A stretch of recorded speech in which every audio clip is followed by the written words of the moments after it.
오늘 이 시편은 표제에 고라 자손의 시다. 깃띠시에 맞추어 우리가 두어 차례 깃띠시란 말이 나왔습니다. 정확하게 그 의미가 무엇인가 그걸 우리가 다 알 수는 없지만은 어쨌든 기쁜 노래, 하나님 앞에 드리는 그러한 찬미의 노래라고 보면 되겠습니다.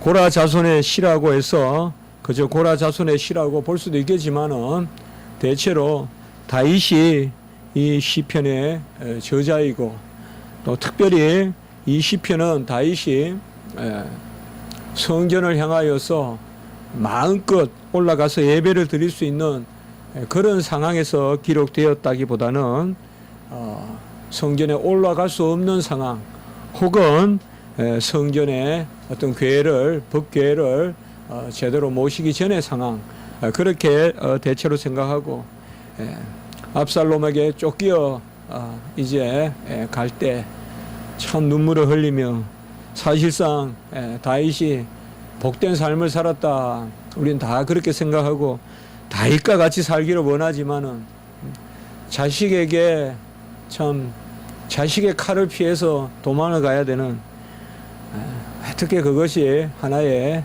소설에만 나오는 이야기겠습니까? 어떻게 그렇게 우리가 볼 수 있겠습니까? 얼마나 정말 단장의 그러한 슬픔이 있겠습니까? 어찌 할 수도 없고, 자식에게 쫓겨 도망가니 사람들이 법궤를 모셔서 가자, 법궤가 있는 곳에 여호와가 계실 것이다. 다윗은 그것조차도 만류합니다. 예루살렘의 법궤를 그냥 두고 다시 하나님의 뜻이면 우리가 돌아올 것이요. 어떻게 보면 다윗의 신앙이면, 또 우리가 불쑥 나서는 그런 신앙이면 궤를 모시자, 법궤를 모시자, 그래서 신앙을 드러내고 그리고 법궤를 앞세우고 그렇게 갈 만도 한데, 무슨 마음인지 몰라도 우리가 생각해 볼 수는 있는 마음이죠. 법궤가 어디에 있다고 해서 여호와 하나님이 어느 곳에만 계신 것은 아닌데 말이에요. 또 그런 것도 있을 수 있고, 자식에게 쫓겨가는 부모가 무슨 법궤를 앞장 세우고 그렇게 도망을 치겠냐 이 말이죠. 그런 여러 가지 마음이 있을 수 있겠습니다. 인생은 다사다난하다 이런 말을 많이 씁니다. 그날 아무 일기장에 남길 말이 없이 그렇게 사는 것 같아도 지나고 나면 우여곡절이 있고 히스토리가 우리 각자의 삶에도 있는 것입니다. 나는 그저 아무 일이 없이 살 것 같아도 내 주변으로 큰 역사적인 일들도 일어나고 있고, 또 훗날 어떤 일이 기록될 때 나도 어느 편에 속하여 있는 한 사람으로 그렇게 기록이 될 것입니다. 정말 우리가 살아갈 때 많은 일을 겪지만은 오늘 이 시편은 무엇이 가장 복된 것인가? 복에 대해서 그렇게 몇 차례 말을 해주고 있습니다. 4절에 보면 주의 집에 사는 자들은 복이 있다 이렇게 말하고 있어요. 무슨 거창한 추사 명사를 안 써도 주의 집에 사는 자들이 복이 있다. 이 여름에 집에서 그러한 파자마 이런 거 입고 그냥 편안하게 쉬는 것보다 더 복된 게 어디 있겠어요. 무슨 다니고 하는 거 그런 것도 좋지만은 또 집에 있는 자가 여가 선영을 하는 거지. 내가 누울 집도 없는 사람이 어디 캠핑을 다니겠어요? 무슨 마음으로? 바로 주의 집에 사는 자들은 복이 있다. 육신의 아비의 집에 머무는 것도 복되죠.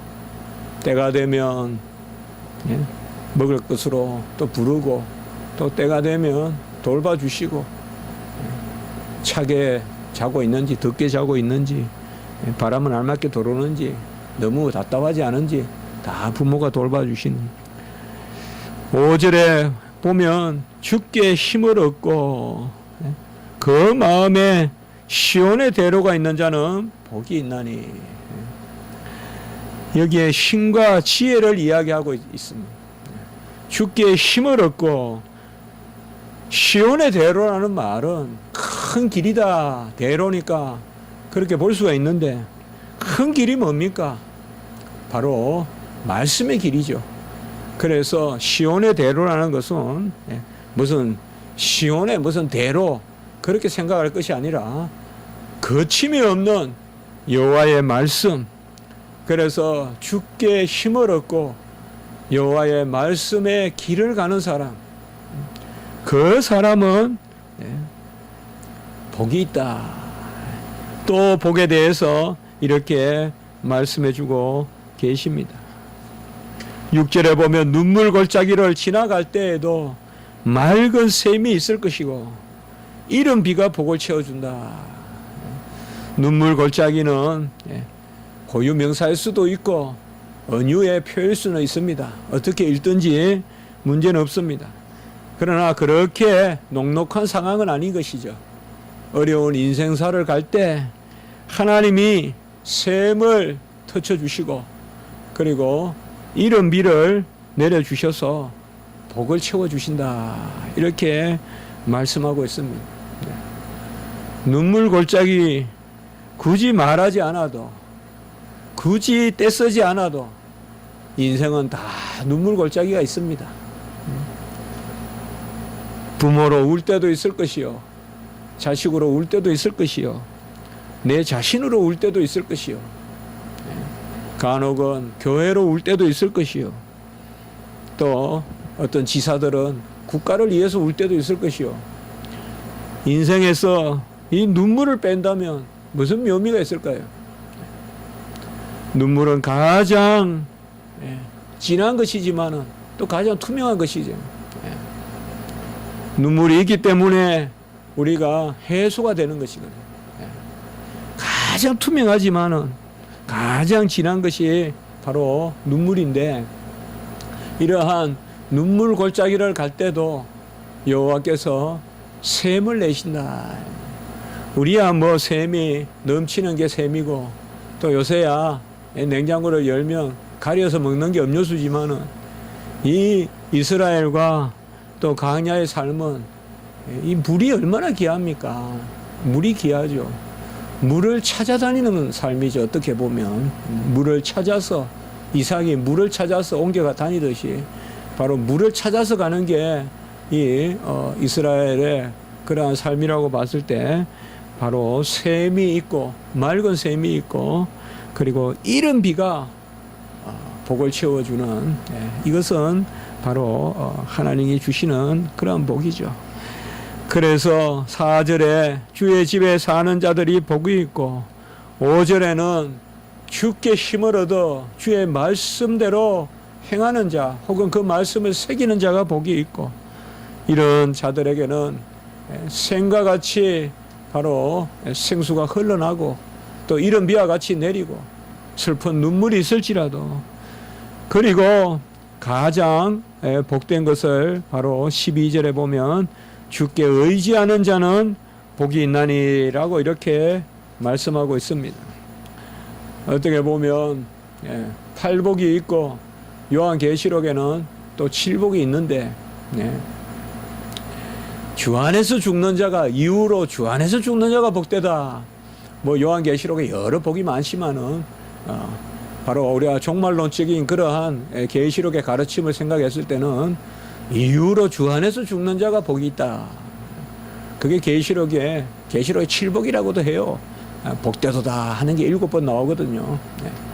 또 8복은 우리가 알다시피 마태복음 5장에 기록되어 있고, 여기서도 우리가 굳이 무슨 3복이니 이렇게 말할 필요는 없겠지만은, 그래도 주의 집에 거하는 자가 복이 있고,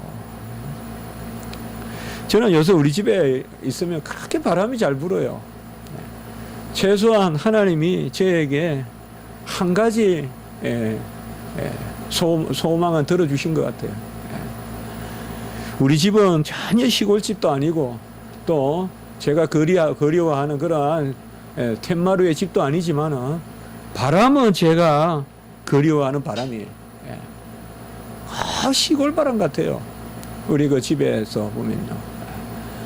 저는 어릴 때 시골에 살았지만 제 생각이 그랬겠죠.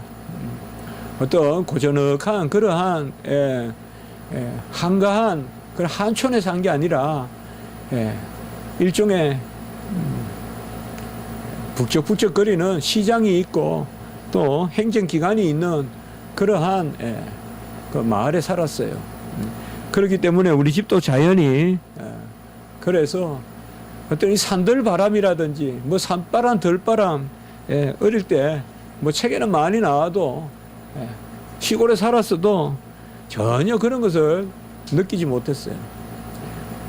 근데 아주 힘들고 그럴 때 언젠가 친구 집에 한번 갔는데 그 마루에서 이렇게 누워서 있는데 그렇게 좋더라고요. 바람이 불어오고. 근데 지금 요새 우리 집이 그렇습니다.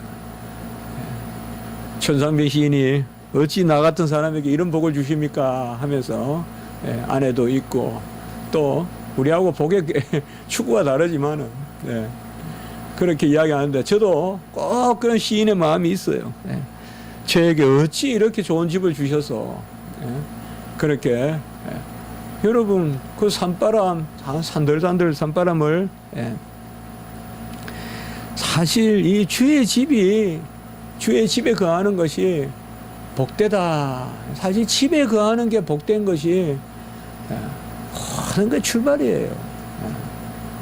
모든 게 출발이에요. 아무리 누추하고 아무리 한쪽 처마가 내려앉아도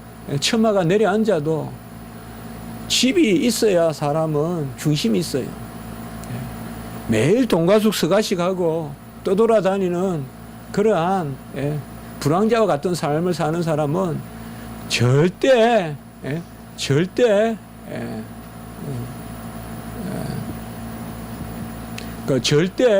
마음의 평화를 누릴 수가 없어요. 항상 마음에 그런 고향이 있어야 돼요.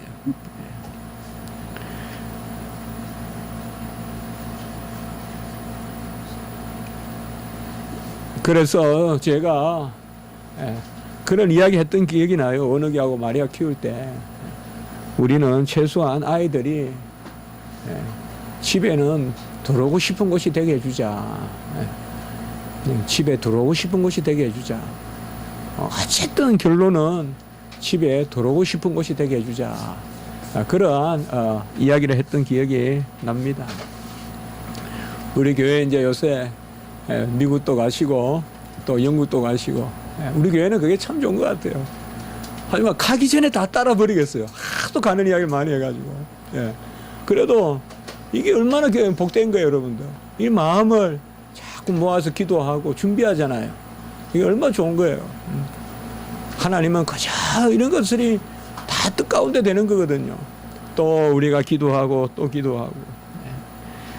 주의 집에 사는 자들이 복이 있고 그 주의 집에 살면서 또 주님께 힘을 얻고 시온의 대로는 율법이다 아까 말씀을 드렸고 그 하나님의 말씀과 능력 가운데서 마지막 절에 주를 의지하는 자가 복이 있다. 이거 외에 우리가 무슨 복을 구하겠냐 이 말이죠. 오늘 말씀에 보면 바로 이 주의 집이라는 개념이 여러 가지로 표현되어 있어요. 1절에 보면 주의 장막이라고 나와 있고 2절에 보면 여호와의 궁정 이렇게 나와 있습니다. 그리고 3절에는 보면 주의 제단이다. 비슷한 말 같아도 다 조금씩 틀리는 말이죠. 그리고 4절에 바로 주의 집이다. 장막은 뭐예요? 우리가 회막이라고도 할 수 있겠고 장막은 그야말로 옮겨 다니는 그러한 거처죠. 장막. 바로 어떻게 보면 머무는 곳이라고 할 수가 있어요. 집이 좀 더 고정된 곳이라면 장막은 어떻게 보면 조금 유동적인 주의 장막이 어찌 그리 사랑스러운지요. 2절에는 보면 여호와의 궁정을 사모하여. 여호와의 궁정은 뭡니까? 이것도 어떻게 보면 은유죠. 궁정은 다, 왕의 궁정은 세상에 있는 거죠. 궁정이라고 하면 바로 궁전에 그러한 터가 아니겠어요. 궁정의 공간을 궁정이라 하지 않겠어요. 여호와께 무슨 궁정이 있겠어요. 그러나 사실상 우리가 여호와를 왕으로 모시기 때문에 여호와의 궁정이다. 바로 여호와가 왕이신 여호와가 계시는 그 궁정을 사모하고, 그리고 3절에 보면 제사를 드리는 주의 제단,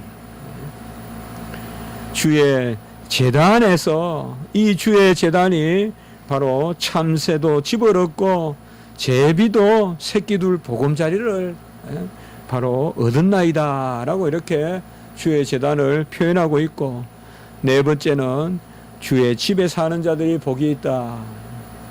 크게 봤을 때는 우리가 장막이든 궁정이든 또 제단이든 집이든 다 공통점은 여호와가 임재하시는 것이죠. 여호와가 임재하시는, 여호와가 계시는 곳이, 여호와가 계셔서 우리와 함께 거하시고, 여호와가 그러면 장막이고, 여호와가 계셔서 우리를 다스리시면 궁정이고, 여호와가 계셔서 우리의 제사를 받으시고 또 기도를 받으시고 그렇게 교통하시면 그 제단이고, 그리고 여호와가 계셔서 우리의 아비가 되고 어미가 되고 우리를 돌봐주시고 주야로 우리를 감찰하시고 그러면 주의 집이 되고, 여러 표현을 쓰지만은 중요한 것은 바로 살아계신 하나님이다. 2절에 보면 내 마음과 육체가 살아계시는 하나님께 부르짖는다.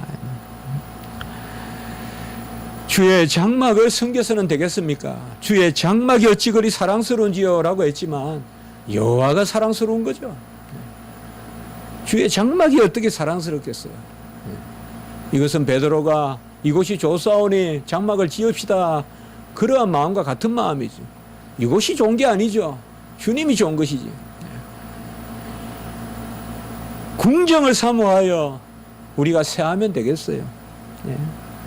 물론 살다 보면 제가 아까 말씀드렸던 참 바람 잘 들어오는 이런 집에서는 야 누가 이런 집에 앗아가면 어떡하나 그런 마음이 들 수도 있겠지만은 여호와의 궁정을 사모하여 세약하겠어요?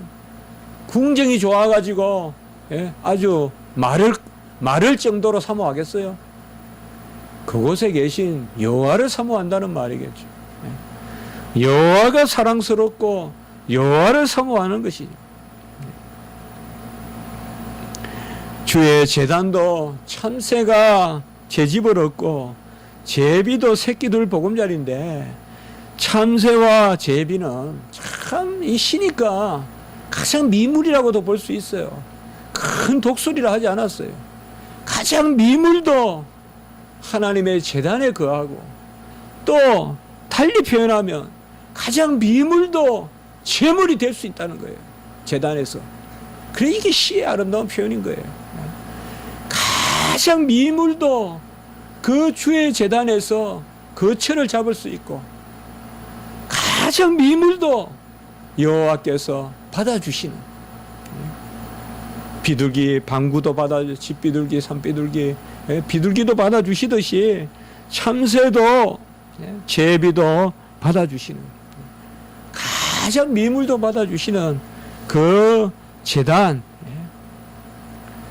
그리고 4절에 주의 집에 사는 자들이 복이 있다. 이 주의 집은 베트카, 바로 여기에 주는, 전에도 말씀드렸지만 시편에서 주는 많은 경우에 당신, 우리가 이렇게 보면 대체로 앞에 당신의 집 이렇게 표현될 경우에 주의 집이죠. 진짜 만군의 여호와여 우리가 주의 장막이라고 하고 또 이렇게 쭉 나올 때 주의 제단이고 주의 집이고 이런 것은 다 바로 당신이에요. 당신. 그래서 여기에서는 당신의 집에 사는 자들이 복이 있다. 바로 당신의 집이니까 하나님의 집이죠. 베델을 의미하는 것입니다. 우리는 야곱이 집을 떠나고 다시 가나안으로 돌아올 때 그 밧단 아람으로 갈 때 베델에서 여호와 하나님을 만나서 그가 돌을 베고 자지만은 그곳에서 하늘 사닥다리를 보는 바로 중보자의 그러한 오르락 내리락 하시는 그러한 은혜를 체험하는 그것을 우리가 바라볼 수 있죠. 바로 집을 떠날 때도 베델이요. 또 야곱이 약복강을 건너서 오지만은 사실상 가나안 땅에 안착하게 되는 것은 약복강을 걷는 것이 아니라 그가 베델로 올라가자. 베델로 올라가자. 베델로 올라가는 일을 까먹고 있었을 때 디나가 강간을 당하고 이러한 일들이 일어나요. 분명히 하나님 앞에 약속을 하면서 떠났으면 그 약속을 기억해야 되는데 내가 돌아오면 이곳에서 여호와를 섬기겠다라고 하나님의 집에서 베델에서 그렇게 약속을 해놓고는 그것을 까먹고 있었어요. 잘 돼 가는 듯 하니까 에서하고도 서로 입을 맞추고 다 잘 돼 가는 듯 하니까 그게 안 되는 거예요. 잘 돼 가는 듯 하지만은 그게 안 되는 거예요. 울며 가든 절며 가든 여호와와의 선을 우리가 기억하고 하나님의 뜻을 행해야 돼요. 잘 기억하십시오. 중심을 보신다는 것을요. 막 거창하고 잘하는 거 그곳에 하나님이 계신 것이 아니라 울며 가든 절며 가든 몸을 끌며 가든 쓰러져서 내 몸을 끌고 가더라도 중심을 가지고 가는 그것을 하나님이 사랑하십니다. 저는 항상 제 마음속에 그것을 생각하고 있습니다. 잘하는 것은 하나님의 편이에요. 우리는 안 하지는 않는 거예요. 중심이에요. 우리는 행하는 것이고 잘하게 하시는 건 하나님이에요. 잘할 수 없어요, 우리는. 그러나 중심을 가지고 행해야 돼요. 바로 주의 집은 그런 것입니다. 그곳이 시작이고 내가 난 집이고 그리고 그것이 내가 돌아갈 집이 바로 홈이 하우스가 아니라 나의 가정이라 이 말이에요. 그저 건물이 아니라 그곳에서 내가 나고 그곳으로 내가 돌아가야 내 마음이 안착을 하고 4절 후반부에 보면 항상 주를 찬송하리라. 주를 찬미하는 그 하나님께 송영하는 마음이 떠나가지 않는 것이 바로 베델의 하나님.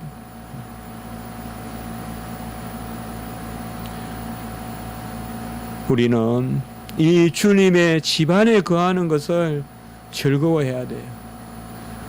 우리 성도님들은 최고의 즐거움이 교회 안에 있어야 돼요.